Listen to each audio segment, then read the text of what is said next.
Çivril İnşaat'ın akıllı evlerinin kısa tanıtımı. Daire 1.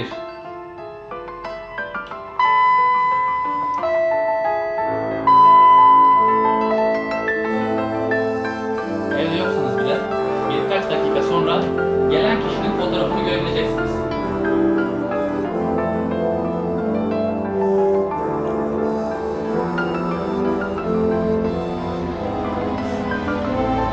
Birkaç gün sonra eve geldiğimizde akıllı ev sistemimizle evimize kimin geldiğini görüntü olarak görebileceğiz. Ayrıca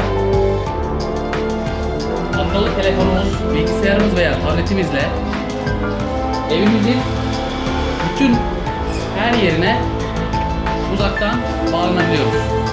Şu anda elektrik,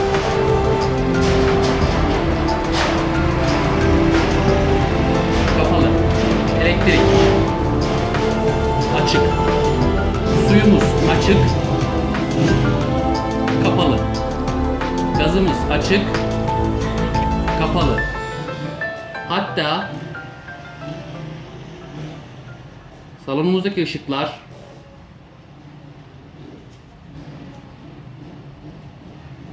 açık, kapalı ve tatile gitmeden önce senaryolarımızla evden çıktığımızı belirttiğimiz takdirde evimizin bütün elektronik aksamı açık dahi olsa tamamını komple kapatıyor. Ve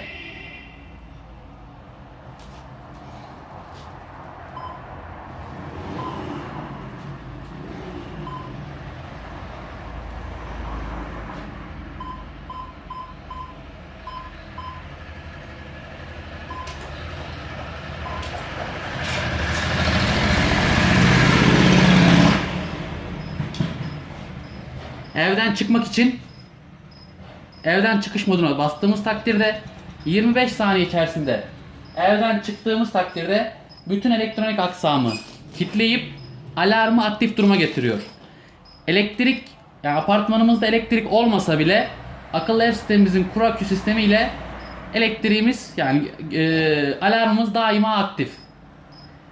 Geri sayım başladı.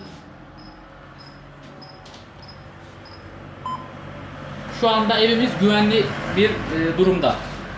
Biz tatildeyken ola ki evimizde yangın veya su baskını olduğu takdirde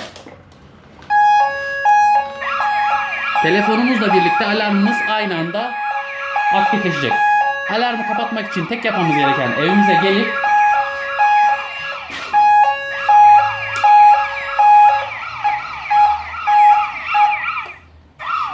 şifreyi girmek. Teşekkürler.